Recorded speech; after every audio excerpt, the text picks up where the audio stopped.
नमस्कार दोस्तों, मेरा नाम है विशाल और आज हम चर्चा करते हैं 2019 में प्रधानमंत्री नरेंद्र मोदी की विदेश यात्राओं की।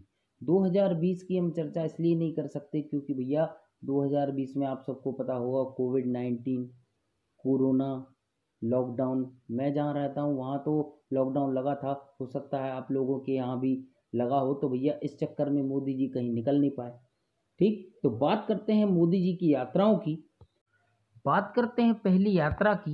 भैया 20 से लेकर 22 फरवरी 2019 को मोदी जी गए थे दक्षिण कोरिया।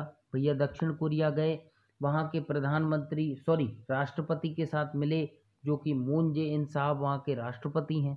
उनके साथ मिले, बैठक की और बातचीत हुई। ठीक, और इसके अलावा महात्मा गांधी जी की प्रतिमा का अनावरण भी मोदी जी द्वारा किया गया और प्रवासी भारतीयों को भी संबोधित किया गया। ठीक, बात करते हैं अगली यात्रा की। 8 से लेकर 9 जून 2019 को जो संपन्न हुई थी मालदीव और श्रीलंका में। ठीक, भैया श्रीलंका और भारत के बीच संबंधों को मजबूत करने के लिए पीएम मोदी की इस यात्रा को अहम माना जा रहा है। ठीक, जब पीएम मोदी श्रीलंका पहुंचे तो उनका स्वागत श्रीलंकाई प्रधानमंत्री रानिल विक्रमसिंघे द्वारा किया गया। ठीक, और इतना ही नहीं, वापसी के समय रानिल विक्रमसिंघे साहब उनको खुद छोड़ने एयरपोर्ट पर आए थे। ठीक, मंत्रालय के अनुसार मालदीव और श्रीलंका की प्रधानमंत्री मोदी की यात्रा पड़ोस प्रथम नीति और सागर सिद्धांत के प्रति भारत की प्रतिबद्धता को प्रदर्शित करती है। सागर सिद्धांत का आशय क्षेत्र के सभी के लिए सुरक्षा एवं विकास है। जो हमारे आसपास के देश हैं उनके लिए सुरक्षा और उनका विकास है। ठीक, यह सागर के जरिए आर्थिक समृद्धि हासिल करने के भारत के व्यापक प्रयास का हिस्सा है। ठीक, बात करते हैं अब अगली यात्रा की, जो कि हुई थी 13 से लेकर 14 जून, जो कि हुई थी 2019 में किर्गिस्तान में। भैया यहाँ गए थे मोदी जी एससीओ का समिट अटेंड करने। ठीक, एससीओ शंघाई कॉरपोरेशन ऑर्गेनाइजेशन, भैया इसके हेडक्वार्टर जो हैं वो आपको बीजिंग चाइना में मिल जाएंगे। किर्गिस्तान की राजधानी बिश्केक पहुंचे कौन? मोदी जी। यहाँ उनका गर्मजोशी के साथ, बहुत ही जोश के साथ, बहुत ही उल्लास के साथ इनका स्वागत किया गया। इसके साथ ही किर्गिस्तान ने आतंकवाद और चरमपंथ से मिलकर मुकाबला करने के लिए सहयोग की बात की। ठीक, अब बात करते हैं अगली यात्रा की, जो हुई थी भैया 27 से लेकर 29 जून 2019 को। भैया ये हुई थी जापान में। ठीक, यहाँ मोदी जी ने अटेंड किया था G20 का समिट। जापान के प्रधानमंत्री शिंजो आबे के साथ वार्षिक द्विपक्षीय सम्मेलन के बाद मोदी जी ने संयुक्त संवाददाता सम्मेलन में कहा, भारत और जापान के बीच बिना सहयोग के 21वीं सदी एशियाई सदी नहीं हो सकती है। ठीक, मतलब ये जो दोनों देश हैं बहुत ही जरूरी हैं और इनका आपस में सहयोग करना बहुत जरूरी है। बात करते हैं 17-18 अगस्त की, जो कि हुई थी भैया भूटान की यात्रा 2019 में मोदी जी की। प्रधानमंत्री मोदी की इस भूटान यात्रा को दोनों देशों के बीच साझेदारी को मजबूत करने की दिशा में किए जा रहे निरंतर प्रयासों के रूप में देखा जा रहा है। ठीक, बात करते हैं अगली यात्रा की। 22 से लेकर 26 अगस्त 2019 को भैया मोदी जी गए थे 3 देशों की यात्रा पर, फ्रांस, यूएई और बहरीन। 3 देशों की यात्रा पर रवाना होने से पहले, मतलब इन देशों की यात्रा पर जाने से पहले मोदी जी ने कहा था उनकी इस यात्रा से भारत के सदाबहार मित्रों के साथ संबंध और मजबूत होंगे और सहयोग के जो नए क्षेत्र हैं उनको तलाशा जाएगा। ठीक, मोदी जी ने बयान में कहा कि फ्रांस भारत का मजबूत रणनीतिक साझेदार है और दोनों ही देश इसकी अहमियत और गहराई को समझते हैं और साझा करते हैं।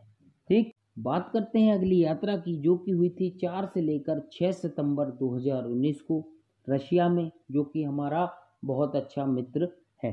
ठीक, प्रधानमंत्री नरेंद्र मोदी को अपनी रूस यात्रा के दौरान दूसरे और अंतिम दिन व्लादिवोस्तोक में रूस के सर्वोच्च नागरिक सम्मान Order of Saint Andrew's the Apostle से सम्मानित किया गया।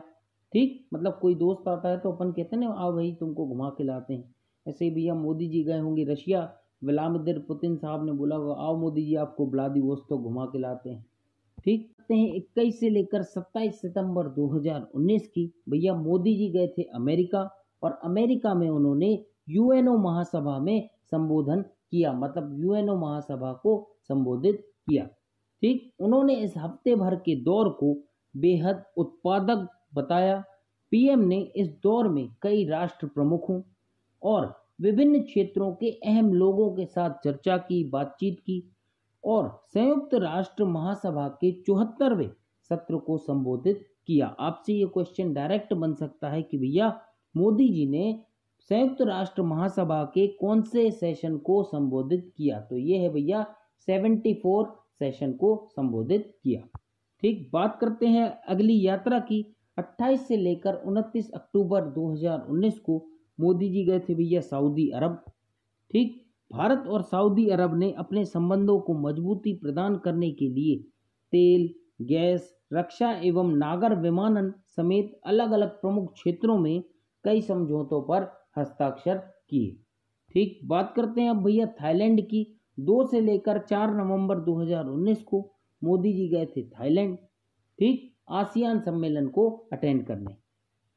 आसियान शिखर सम्मेलन, जो कि दक्षिण पूर्वी एशियाई राष्ट्रों का संगठन है, उसके द्वारा आयोजित की जाने वाली एक अर्धवार्षिक बैठक है, जिसमें दक्षिण पूर्व एशिया देशों के आर्थिक, राजनीतिक, सुरक्षा तथा सांस्कृतिक मुद्दों पर चर्चा होती है। इसके अतिरिक्त इससे संबंधित सम्मेलनों को मिला लें तो यह एक मुख्य क्षेत्रीय तथा अंतर्राष्ट्रीय सम्मेलन है, जहां विभिन्न समस्याओं तथा अंतर्राष्ट्रीय मुद्दों, सहयोग को सुदृढ़ बनाने, निर्णय लेने पर चर्चा होती है। अंतर्राष्ट्रीय स्तर पर परिणाम देने की क्षमता के कारण सम्मेलन की वैश्विक नेताओं द्वारा भी प्रशंसा की गई है, मतलब हर बड़े बड़े नेताओं द्वारा ये जो आसियान है इसको सराहा गया है। ठीक, बात करते हैं अगले की। 13 से 14 नवंबर 2019 को भैया मोदी जी गए थे ब्राज़ील, जो कि ब्रिक्स का सम्मेलन अटेंड करने। ठीक, ब्रिक्स में जो देश आते हैं वो है आपका ब्राज़ील, रशिया, इंडिया, चाइना और आपका साउथ अफ्रीका। ठीक, प्रधानमंत्री नरेंद्र मोदी ब्रिक्स देशों के शिखर सम्मेलन में भाग लेने के लिए ब्राज़ील पहुंचे। सम्मेलन, जिसमें डिजिटल इकोनॉमी, विज्ञान व प्रौद्योगिकी व आतंकवाद रोधी अभियान जैसे क्षेत्रों में सहयोग बढ़ाने पर चर्चा होगी, मतलब हुई थी। ब्रिक्स में 5 देश, उभरती व बड़ी अर्थव्यवस्था वाले देश शामिल हैं। इन देशों की विश्व की कुल आबादी में 42% और जीडीपी में 23% हिस्सेदारी है। तो भैया ये तो हो गई मोदी जी की यात्राएं। तो आज